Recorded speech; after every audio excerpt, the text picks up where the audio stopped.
Hi, and congratulations on completing week 7, applying the historical books. Now, the course is almost over. You've started your week 8 assignments, and the course will finish up next week. But I wanted to just go over the assignments a little bit. I know that my grading style hasn't changed, so none of this will be surprising. But it's good to just review what we'll be looking for and how our assignments graded. So our goals this week were to prepare to teach a section of the Book of Ruth to a contemporary Christian context, and to suggest concrete applications for Christians today from a section of the Book of Ruth. And I actually really enjoyed this assignment. This was a change in this class, and it was fun to see how each of you interpreted the worksheet. And I think on whole, the class did really well. Choose a portion of the Book of Ruth, or all of it, and I don't think anyone did all. I think everyone did a portion that you would like to prepare to teach. And then you were to go through Chisholm's methodology in chapter 5, and then create a summary statement. And I think people did a very good job. I saw lots of biblical support, especially in the early steps of Chisholm. A couple of students did what I would consider to be exceptional work by adding some outside research to their discussion and analysis. But on whole, people did a really solid job. And it was fun to see what you came up with. And then for assignment 7.2, and actually let me jump to the discussion post because it ties to 7.1. So first, you're to paste your summary statement from assignment 7.1 into the discussion. And it was great to see on these early discussion posts how people had completed their assignment and come to their summary statement. And then to create 3 concrete application trajectories for yourself, your church, and your community. Here it actually says your church community. I felt like a couple of students, again, just did exceptional work where they took one application for themselves, one application for their church, and one application for their community. I thought that was a great way to really broaden the way, or broaden the discussion of their summary statement. On whole, people did a great job. If they didn't, here is an example. It says, for example, in your summary statement, highlight God's faithfulness. In one application trajectory, you might suggest keeping a journal to record instances of God's faithfulness in one's life.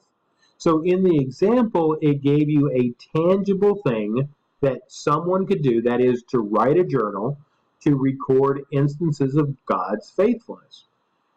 Where people received deductions on the discussion post is if their what should have been 3 concrete applications became summary statements of what we could learn from Ruth. I wasn't looking for summary statements. I wasn't looking for analysis. I was looking for a concrete application that you could do, or your church could do, or your community could do to better understand Ruth and the message of Ruth. So if there were deductions, likely it came from that. I was still looking for some engagement with the Bible, and I did mark off if I didn't see evidence of biblical support. So then going back to the McCall evaluation. This is a great assignment and one that is helpful for young scholars, be they age young or not, but young in their scholarship. It's a good exercise to evaluate someone else's work. And in this case, McCall has taken a pretty strong stance in a very academic way. And I wanted each of you to address what are the strengths and what are the weaknesses of McCall's paper. Now, deductions came when someone said, I believe the strengths were that the scholarship was not well presented. Well, if that's the case, then why is it not well presented? What evidence do you have from either the reading or from outside research or from the Bible to support why you're calling this a strength or why you're calling it a weakness. So even in an evaluation paper, you need evidence. And if I didn't see evidence, I marked off. Then what benefits can be gained from critical biblical scholarship, CBS? And for that benefits, I wanted, again, evidence. Why is this a benefit, and who is benefited? If I didn't think that you had gone deep enough in understanding these benefits, then I marked off. And then what drawbacks are there? Finally, I wanted to see a conclusion that brings your evaluation together. Now, if you were to go on in your studies as either different master's program or onto a PhD, these are the building blocks of scholarship. Being able to evaluate McCall is what scholars have to be able to do to then build an argument. So this type of analysis is an excellent building block for the next stage of either professional scholarship or professional ministry or a PhD. And so it's important to have this skill. And I was glad that we had this not as a capstone assignment, but as a nice assignment here in week 7.